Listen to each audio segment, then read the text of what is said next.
those two companies joined together do not provide internet services, so they have to depend on other corporations. So Elon and I are happy to the home. You're getting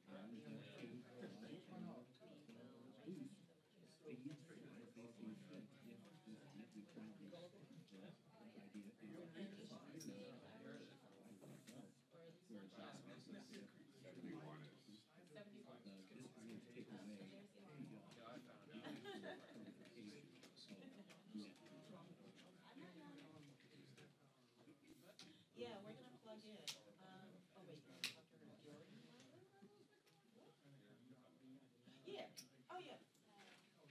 We're all. Yep.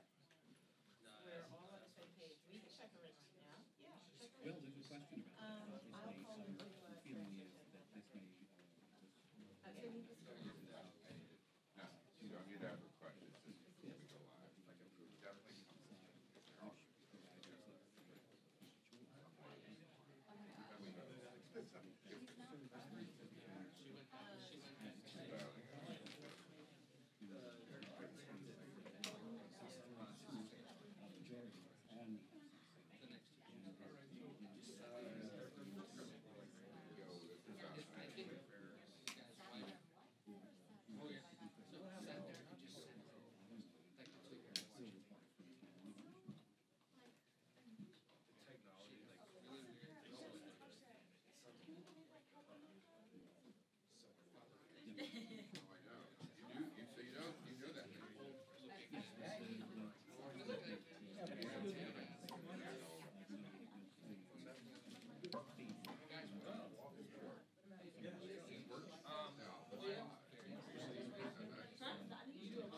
Yeah, yeah. Testing 1, 2, 3, HVC Studio A. Testing 1, 2, 3, 4, 5, 6, 7, 8, 9, 10. Sounds good? Sounds good for everyone? Great.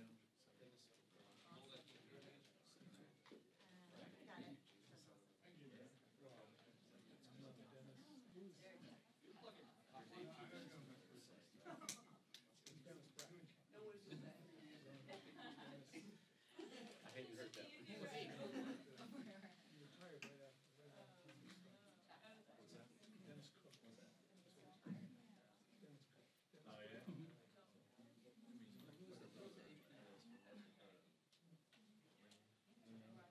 well, I would suggest, yeah, I would suggest that it's not going to make a difference in terms of the votes that were had. Some of it later on. This is dies and cast.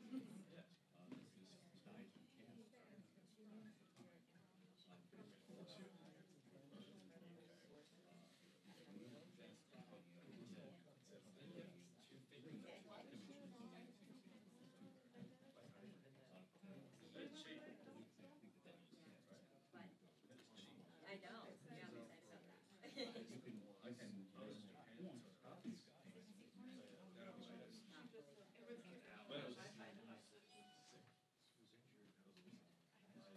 Well, he's going to be talking deregulation. Nah, my friend was there. So I was hanging out with him. We were like,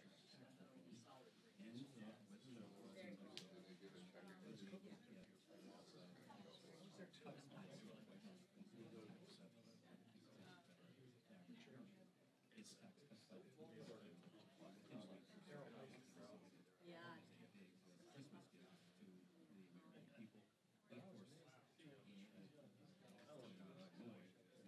Christmas gift to the American people. But of course, give takes of all this is about $10,000 of state and local operations. All of them, income combination, $10,000.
No, not Steph Hall. It's Elon Zipper and Ryan.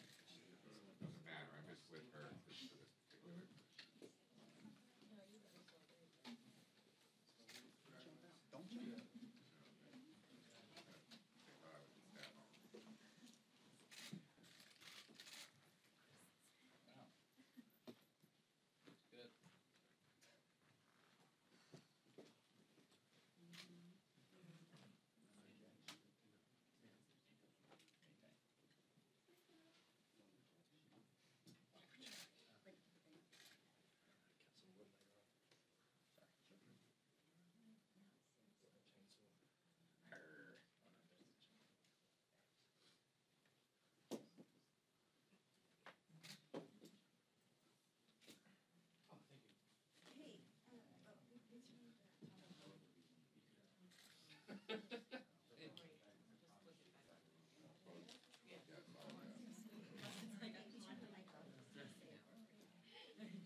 Remember the old Polaroid days? Yeah, all right. The Tax Cut and Jobs Act, you know what's it's about making jobs grow in this economy. It's about middle-class incomes going higher. This is about giving people the ability to make ends meet and to plan for the future. I'm so excited that we're on the cusp of this great accomplishment. And if Congress acts by Christmas, people are going to see gains very soon. As the president announced yesterday, if tax reform passes, taxpayers will see more money in their paychecks beginning in February. Withholding tables will reflect that. The IRS is already taking steps to prepare new withholding tables for 2018 based upon this legislation.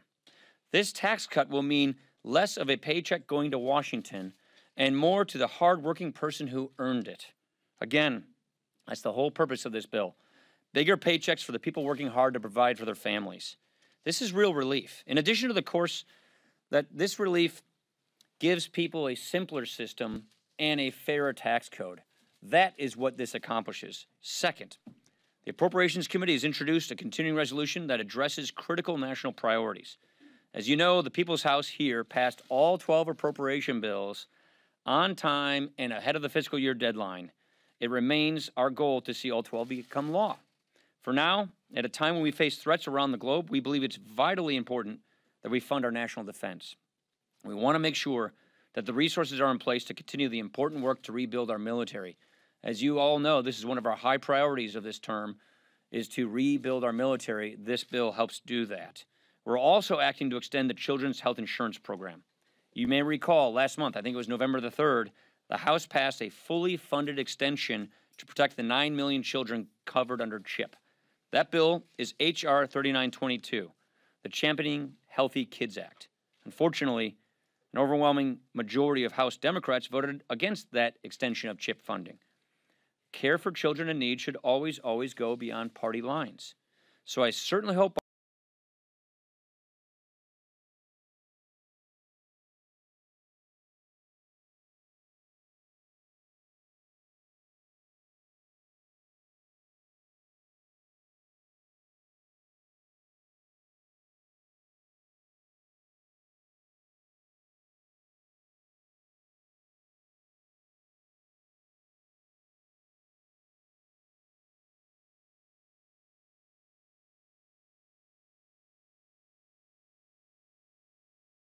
Farrenhold yesterday. I think he's making the right decision to retire.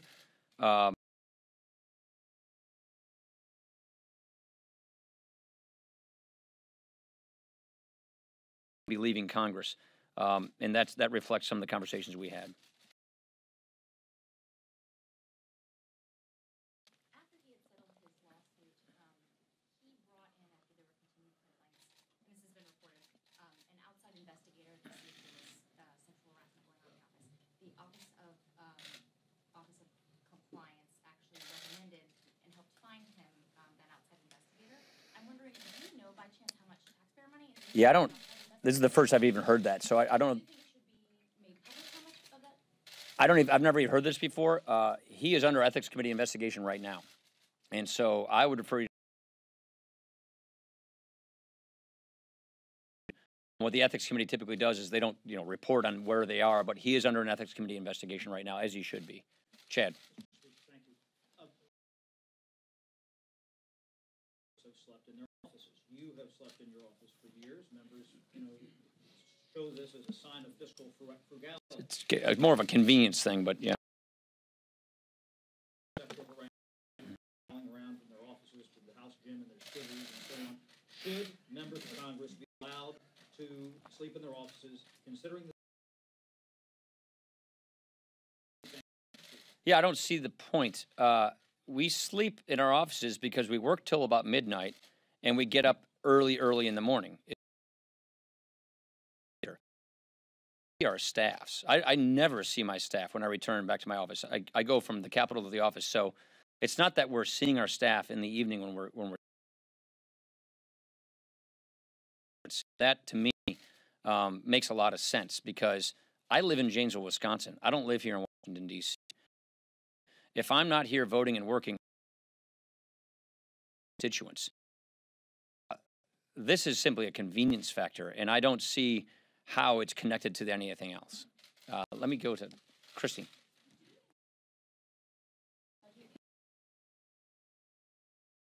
To see that happen, I don't know the answer to that question. When the Democrats pulled out of the, want to see an agreement on a disaster supplemental before we leave. So that is something we're working toward. Wong. Thank you, Mr. Speaker. There seems to be some discussion underway as to which chamber would go first on tax reform. Can you clarify what you believe will happen? I don't know the answer to that question.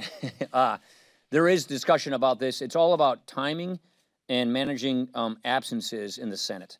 So we're basically being flexible for the majority leader. I've talked to Mitch a couple of times about this. We're simply being flexible to honor their concerns about managing their schedule and some possible absences. How concerned are you about Senator McCain and the health of Senator McCain? I will refer you to Senator McConnell. Yeah. I don't know if you have your postcard with you. You got one? No, I've got a memo on appropriations in my pocket. Yeah.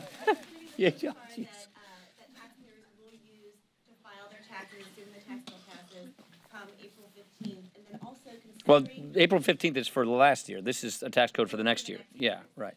And then, considering the sweeping nature of the changes in the bill, do you envision any portions of it delaying taking effect, and either not taking effect in 2018? Oh, you'll see a lot of different. Oh, sure. People who cover tax bills. Andy knows this stuff. You'll see lots of different dates in this tax bill. For instance, depreciation schedules will be effective September 27th. Sorry, let's just get a kick out of that. You'll see depreciation schedules go in effect, I think, September 27th, 2017. Why? Because that's when the framework came out and we announced that depreciation, the full expensing schedule. What we did not want to do is stop investments from occurring. So there are going to be 2017 dates. There'll be 2018 dates. There'll be later dates. That's just how all tax laws work. Last question. Yeah. Mr. Speaker, were you aware of the so-called congressional hush funds used to settle these sexual harassment? No. It's not a fund, by the way. I was not aware of these things, didn't know about it, but we've all learned quite a bit more since then. And there's not like a fund of money set aside. It's just when claims are made, claims get paid. Some of it's for anthrax. I remember I was out of my office for, I don't know, something like a month when we had the anthrax letters that came to Congress. We were down at the GAO. We were out of Longworth. So there were anthrax claims, there were asbestos claims, there were slip and fall claims. So there are lots of different kinds of claims that occur, and then payments get made. But we did not know the nature of this beforehand. I'll give you one more. Yeah. Thanks, Mr. Speaker. Two questions, if you don't mind. Yeah, that was good. That's good. On Yeah, dynamic scoring. Yeah, dynamic questioning. on tax, we know the polling has shown that it's not particularly popular, and even among Republican voters, there's some skepticism. What do you think? What do you think is the reason for that, and do you think it will change? And then secondly, I was just wondering if you could look ahead briefly to next year. You talked about entitlement reform. Yeah. I know conservatives have said that they feel they have an agreement from you that there will be some discussion of entitlement reform. Part of our agenda, right? What are we going to see on that? Yeah. So first off, if you look at the polling that was done in Ronald Reagan's signature 1986 tax reform, something like a month before it passed, 18% of the people polled thought they were going to benefit from it. So this is the nature of the debate on things this big like tax reform. You've got pundits and spinsters and all of this, spinmeisters out there, confusing the public. And so that's what I think is happening here with tax reform, like you see with any large piece of legislation. What comforts me greatly is the fact that the results are going to produce fantastic results that will improve the lives of hardworking taxpayers in this country. I'm convinced that this is going to help repatriate capital. I'm convinced this is going to launch more investment in businesses and workers. I'm convinced this is going to give bigger paychecks, a simpler system. Just doubling the standard deduction means 9 out of 10 people can, I wish I had it with me, 9 out of 10 people can fill their taxes on a form like a postcard. So the results are going to be what sells this bill, not the confusion before it passes. On entitlement reform, I've long said there are two things you've got to do to get this debt under control. Reform the entitlement programs, which are on autopilot, grow the economy. We had 3 reconciliation packages prepared for this Congress. The first one, which the House passed on health care, didn't pass the Senate. The second one, which we're in right now, was about getting the economy growing, doing tax reform. We're on the cusp of delivering that. The third one, the one next year, is back to very important entitlement reforms. And one of the important entitlement reforms we see that is necessary is get us out of this poverty trap where we're actually trapping people in poverty, disincentivizing work. We've been talking about tax rates all over the place. The corporations pay this tax, the small businesses pay this. You know who basically pays the highest tax rate in America? It's a single mom with 2 kids getting 24 grand in benefits who will lose 80 cents on the dollar if she goes and takes a job. That is a problem. We are trapping people in lives of dependency and poverty, and they're making rational decisions. So let's fix that. Let's change our welfare laws so we push and pull people out of poverty into the workforce. And the great thing about tax reform coming right now is we're going to be able to create the kind of an economy that produces good family-supporting jobs, higher wages, that will be there for people who are stuck in poverty and welfare to go to. And so next year is going to be the year where we work on people. Next year is the year where we work on getting people where they need to get in life, a better job, an actual career, closing the skills gap. If you take a look at the economy, I know I'm riffing here, but this is something I feel very strongly about. There's 3 things we're trying to do right now to get this economy humming, to reach its potential. Fix the regulatory problem. We have been just slamming businesses over the last 8 years with the Obama regulatory state. That is a massive hidden cost of doing business. It's a huge hidden tax. We're making great progress on that. Reform the tax code so we can get faster economic growth, more jobs, higher wages, bigger paychecks. We're in the middle of doing that. People. This is going to be the new economic challenge for America. People. Baby boomers are retiring. I did my part, but we need to have higher birth rates in this country. Meaning, baby boomers are retiring, and we have fewer people following them in the workforce. We have something like a 90% increase in the retirement population in America, but only a 19% increase in the working population in America. So what do we have to do? Be smarter, more efficient, more technology, still going to need more people. And when we have tens of millions of people right here in this country falling short of their potential, not working, not looking for a job, or not in school getting a skill to get a job, that's a problem. So that's why we need to tackle these things. Next year, we want to take on criminal justice reform. We want to take on skills, getting people the skills they need to get the jobs they want, career and technical career education, and welfare reform. So those are the kinds of entitlement reforms that we're talking about. The last point I'll say is Obamacare is collapsing and failing. So we won't be able to ignore that problem. So we're going to have to revisit the problem of a healthcare marketplace that is collapsing, and that is something that we're just going to have to get on to. So thank you very much, everybody. Appreciate it. I'm not at it.